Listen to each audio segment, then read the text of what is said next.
I've been working on a new bit for the act. It involves eating and swallowing watches. I've been trying to rehearse more, but it's awfully time-consuming.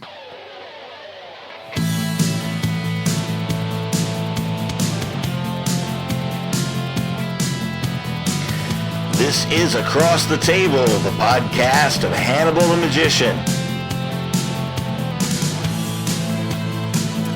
Hello and welcome, and thank you for coming back. I am grateful for you, and I'm glad you're here.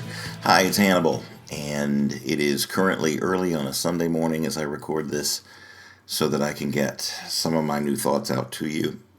This has been, it's been a kind of a hectic week. There were a lot of shows, which I'm very grateful for, to help me along with the move and all the financial woes that continued litigation keeps promising. Divorce is a heavy, expensive thing, my friends. In one way, I'm grateful for the new life. You know, it's not something I asked for, but then in reflection and in meditation and in thinking about it deeply, none of the really great things that have ever happened to me were things that I asked for. I never considered becoming a magician. I literally, if you've heard the story, and most of you have, and if you haven't, go back and listen or read the book. I fell into this accidentally. I was working as an actor and a script writer, and magic happened accidentally, and it became the greatest thing in my life. It became my focus and my direction. It became my art. It became the vehicle through which I was able to express myself. Now that's a heady statement, and when I say that magic became my life, it's true. I am learning through therapy and through constant self-care that I am important, and I deserve the love that I give myself.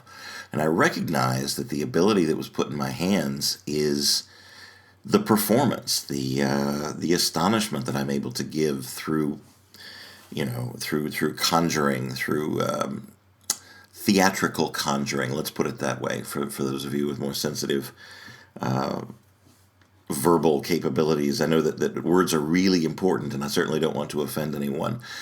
As a matter of fact, in one of the speeches I gave this week for a small corporate event, they asked me to speak on ability and what was put in my hands to do. And of course, magic is that thing. Card tricks and the nimble vocal storytelling that I do is all part of the picture that I paint. It's the art that I do. And there was a gentleman who was offended by that. He challenged me that magic wasn't real, that it was simply me manipulating objects to appear magic. And of course, while that is technically true, magic doesn't happen in my hands. The tricks themselves, the effects that I do are, of course, in my hands, but the magic happens in your mind and it happens in your heart. And so if you ask me if magic is real, of course it is. You get that feeling from my performance, or at least that's what I strive for. You can get a feeling of magic from music or from a very finely crafted written tale. Magic is absolutely alive. We wouldn't have a word for it if it didn't exist. He wouldn't really get into explaining whether his objection to the word was religious or scientific. He seemed a bit more offended that I wouldn't give credit to science over magic as a way of expressing what it is that I do. And in fact, it offended him so much that he ended up leaving. He left the group. He gathered his things. He didn't seem particularly angry, just frustrated over what I was saying. But he packed up and he left. And while I was sorry to see him go, I didn't stop my performance, my presentation to the rest of the group, and a lot of people got some very positive things out of it. But of course, me being me and humans being human, the rest of the people that were there, I'm glad they enjoyed it and I'm glad they got something out of it, but he's the one that sticks out in my mind. He's the one that I feel like I failed, even though I recognize in a very real way I did not fail him in particular. I did not say what he wanted to hear, and so he opted to move on his way. But like I said, me being me, I wonder what I could have said differently and maintained my own integrity while satisfying his curiosity. The answer to that, of course, is nothing. I could not have said anything. Once he reached a certain point, he had made up his mind, and me refusing to admit that I was wrong meant that he had to leave the situation. And I'm sorry he did that. Maybe he would have heard something if he'd stuck around. But you have to follow your own path, right? You have to decide whether this that you are listening to is worthy of your time and attention or whether it is not. And there could be 1,000 reasons why you don't listen to a message, and all of them are your reasons, and all of them are valid. I put up a passage. In fact, let me pull this up so I can read this accurately. I put up a passage on my Facebook page this morning from Sid Meier, whose writing I admire very much. I don't agree with all of his premises. I don't agree with all of the things he does, but I do admire his writing, and I do love to listen to his ideas. And Sid wrote, "When I die, they will put my body in a box, and they will dispose of it in the cold ground. And in all the million ages to come, I will never breathe or laugh or twitch again. So won't you run and play with me here this morning in the teeming mass of humanity? The universe has spared us this moment." And of course, Sid's message here is, you're alive right now. Live right now.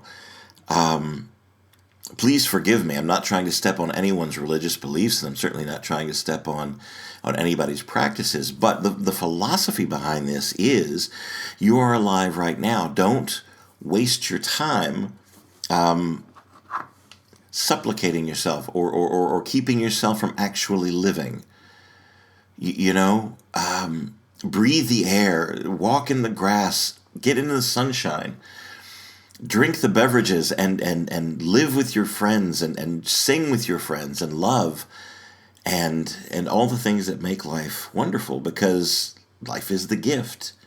And if you believe there is an afterlife and there is heaven awaiting you, so much the better. Celebrate now. Celebrate this preview of what you have. You were given life for a reason. You weren't just birthed into your heaven, right?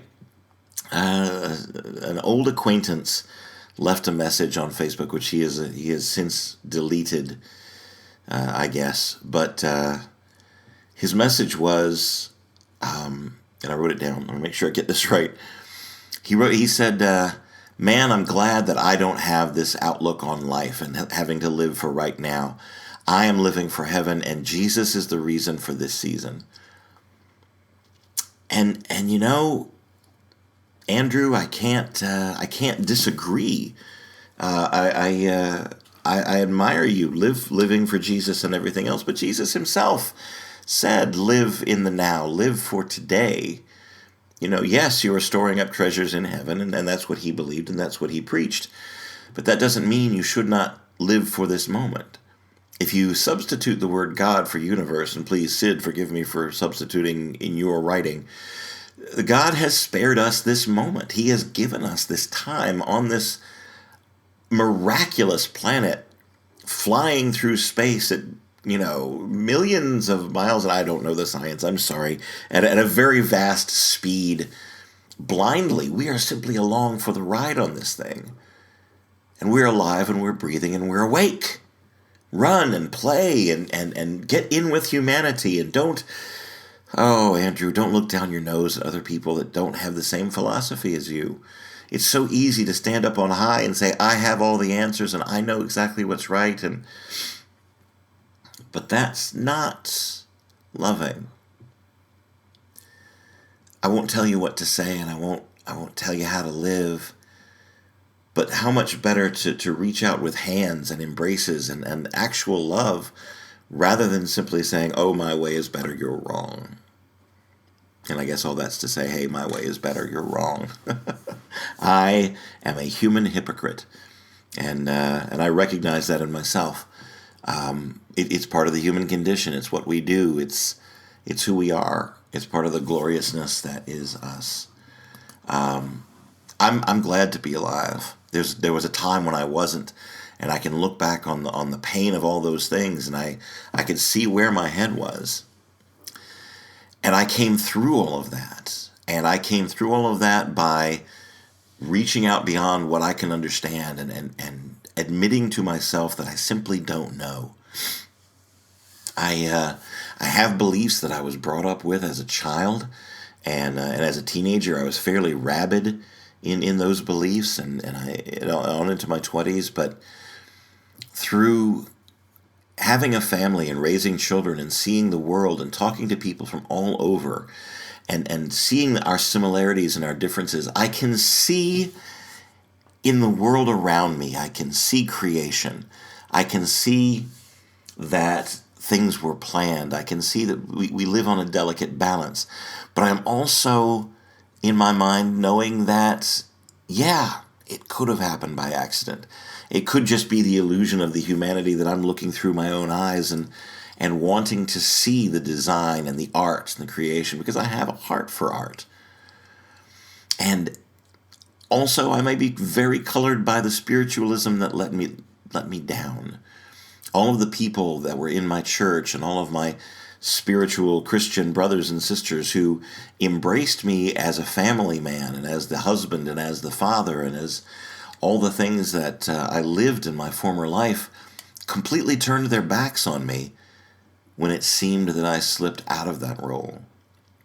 When they thought that I had changed, or they believed the rumors about me, their backs were turned. Not a single one, and let me repeat that, not a single one of the people that nurtured me and claimed to love me and claimed to hold me in spiritual brotherhood, none of them came to me and said, "Are you hurting? Are you in need? Let me pray for you. Let me help you." And so I became jaded to what they were preaching versus what they were actually doing. And let me say again, I had dozens of friends, and I have friends that are still on Facebook and who may see the link to this and may be listening to it right now. I will not put shame on you. I will not say that. There was a time I would have, but I won't do that now because I understand people are simply people. You didn't reach out to me. You didn't see if I was hungry or hurting or wanting. No one came to my door and said, let me talk with you, let me pray with you, let me try to understand. No. You turned your backs and you believed that I was a bad guy. I don't hate you for that. I'm not mad at you for that. I'm past all of those things, and I love you, and I still consider you my friends. I still consider you a major, wonderful part of the life that I had before. But I don't trust what you say any longer. Spiritual materialism right now, oh, I'm going to get in trouble. Spiritual materialism right now is rampant, and a life filled with spirit is a rarity.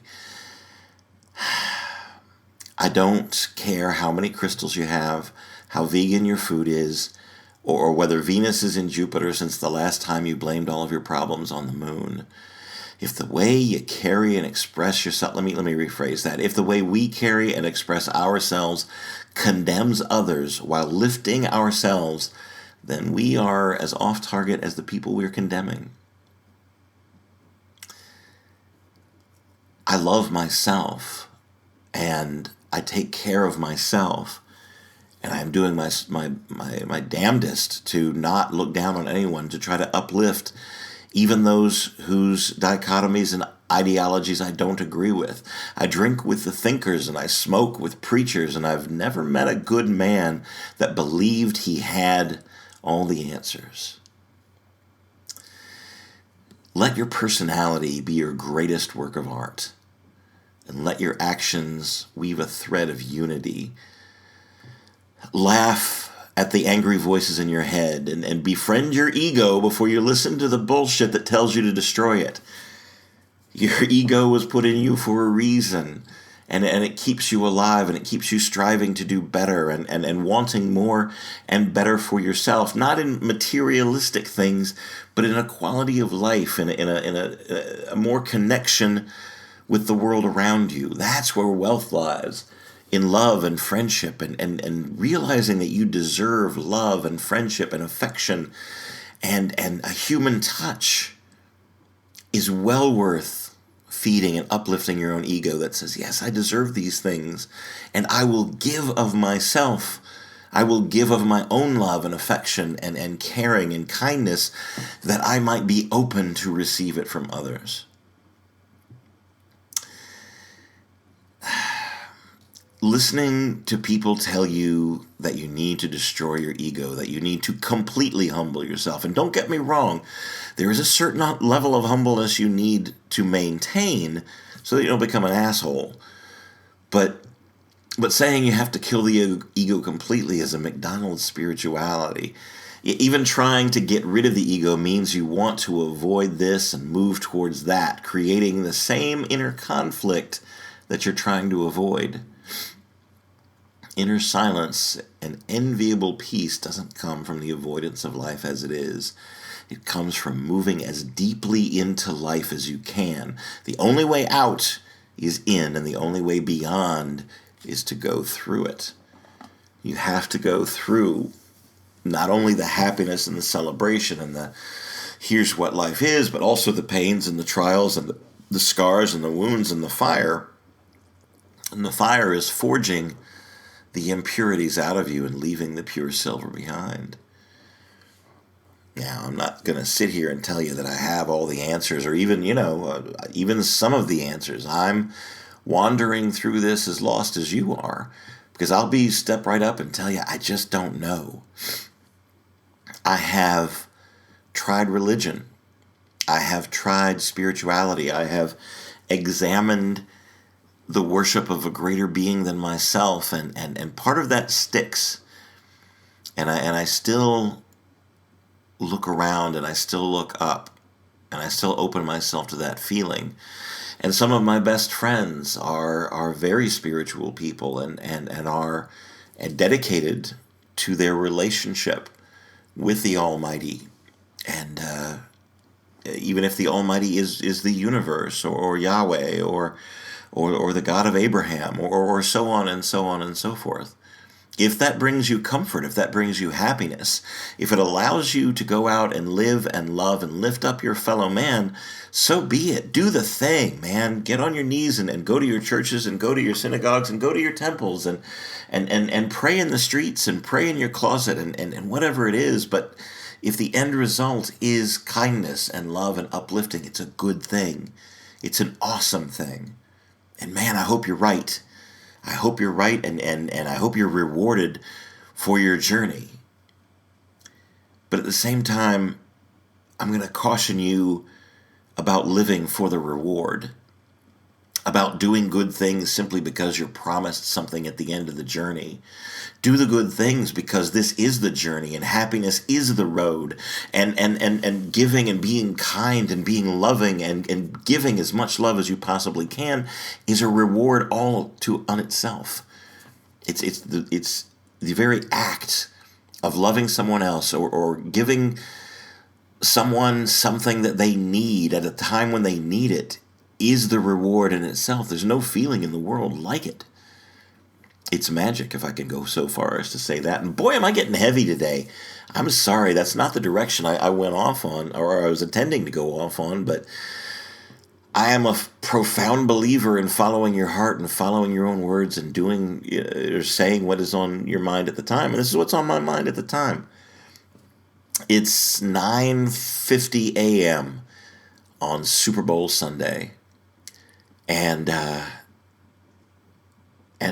the whole world is looking at a game and having vigorous debates and finding new ways to be hateful to their fellow human beings over a game. And man, I don't get it.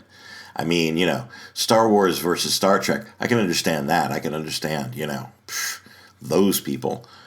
But, and of course, you know me, I'm an avid Star Wars fan, and the Star Trek people just don't get it, and I do pray that someday they will see the light and come out of the darkness that they're in. But I won't condemn them for it. I just know they're wrong. Sorry, Lori, if you're listening. That joke was entirely for you. Super Bowl Sunday. What is the difference between the Super Bowl and the Grammys? Well, the Eagles have won a Grammy. Okay, I'll let that go. I'm sorry, I got heavy and then I got off track, and welcome to my mind and welcome to my podcast, and that's how things go sometimes, right?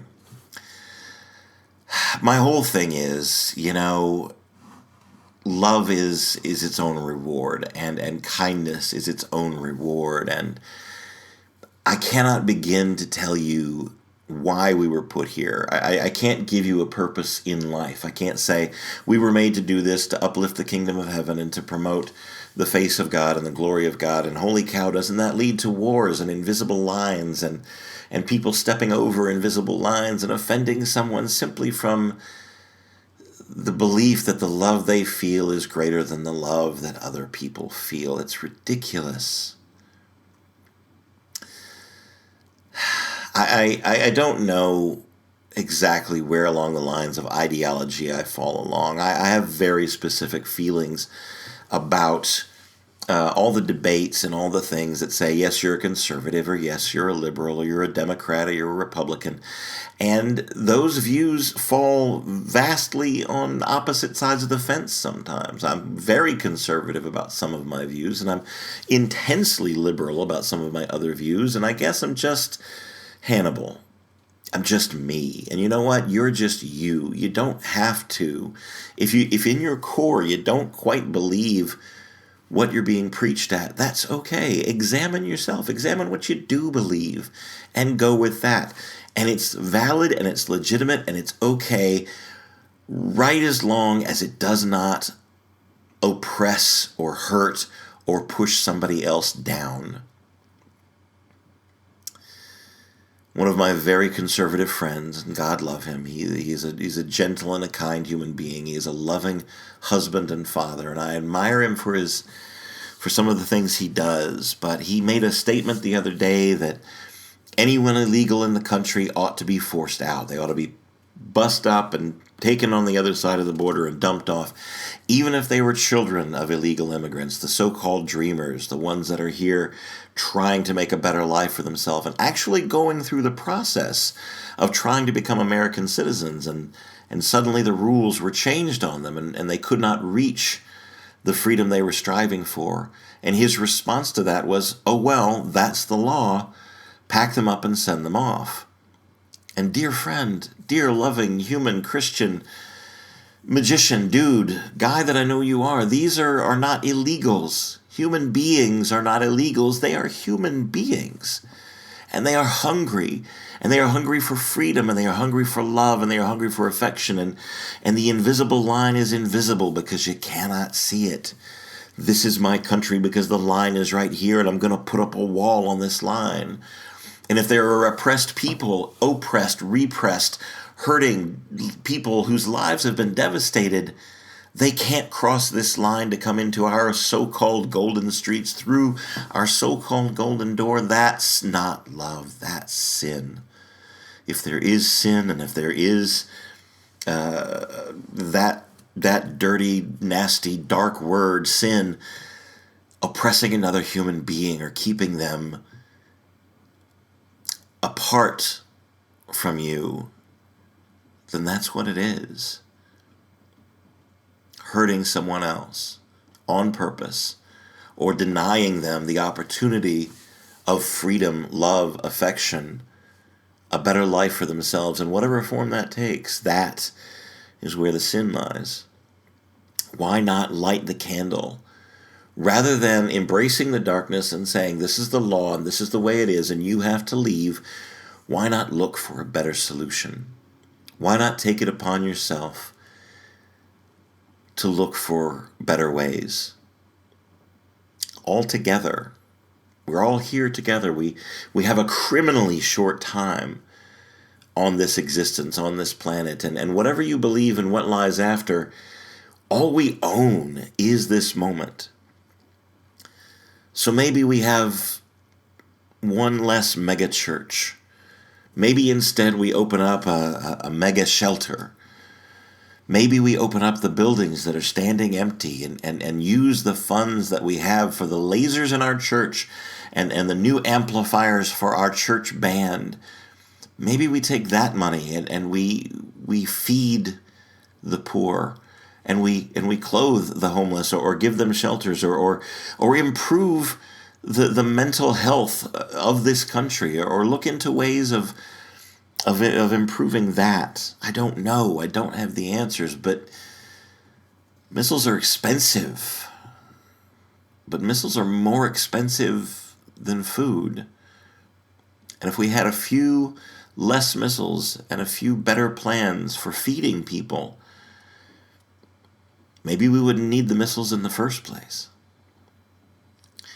I was asked by this same Christian friend, do you have locks on your front door?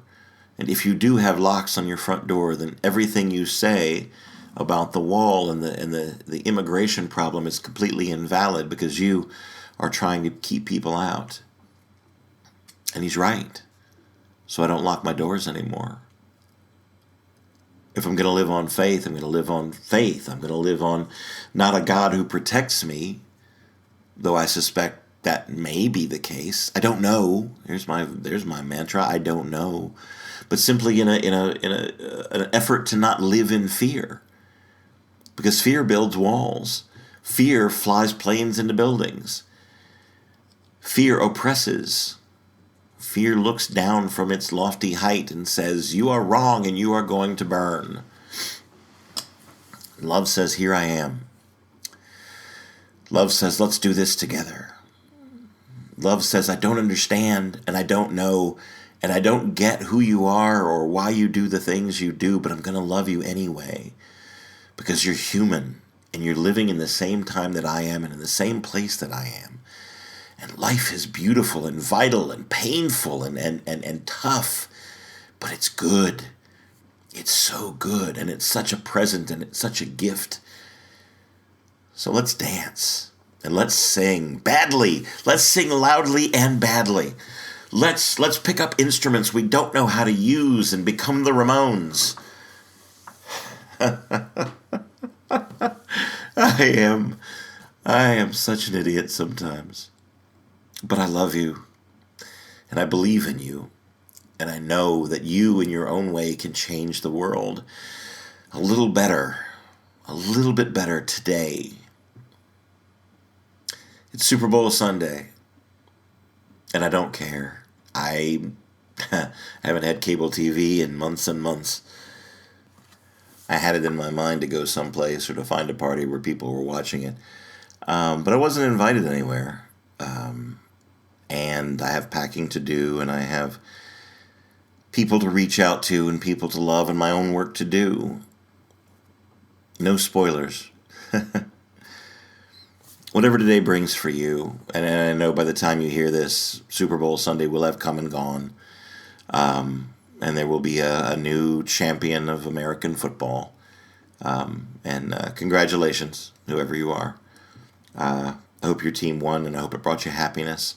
And more important, I hope you got to spend some time with friends and people that you loved, and I hope you reached out and embraced and loved each other for exactly who you are, no matter which side of the fence you fall on. And I guess on all this rambling and everything else that I read through and everything that I said, I guess that really comes down to it. It doesn't matter which team you're pulling for.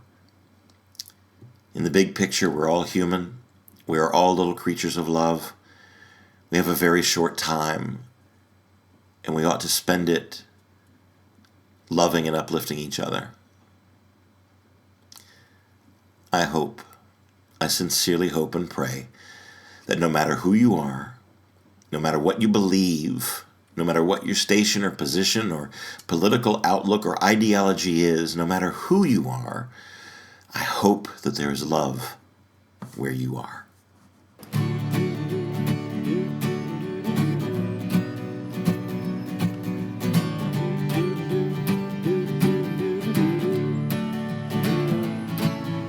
Sitting on the corner, staring down the street, whoa.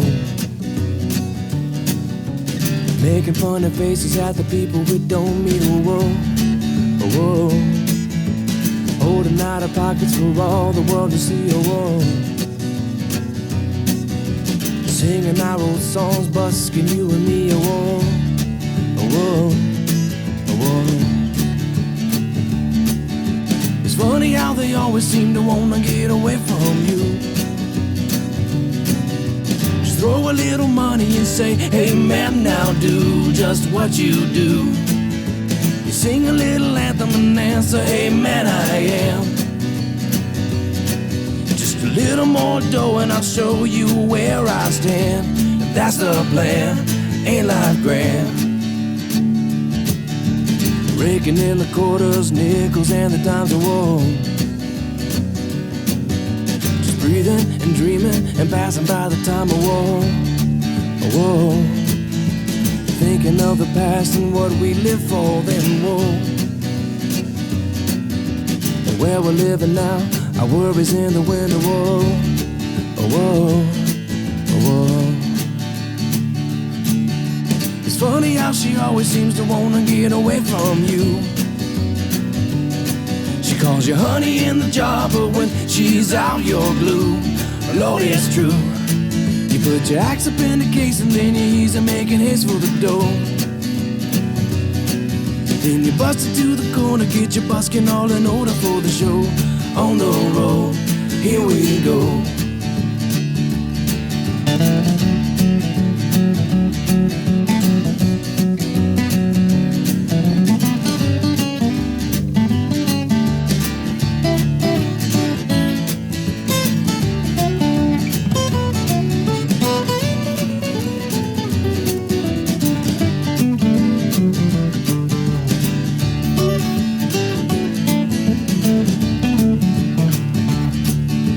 Stealing time from boredom, busk away the day, whoa. I dream of records of gold every time I play, whoa, whoa. Days turn into weeks and weeks are into years, whoa. We live for the fans and making music in their ears, whoa, whoa, whoa.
Sorry.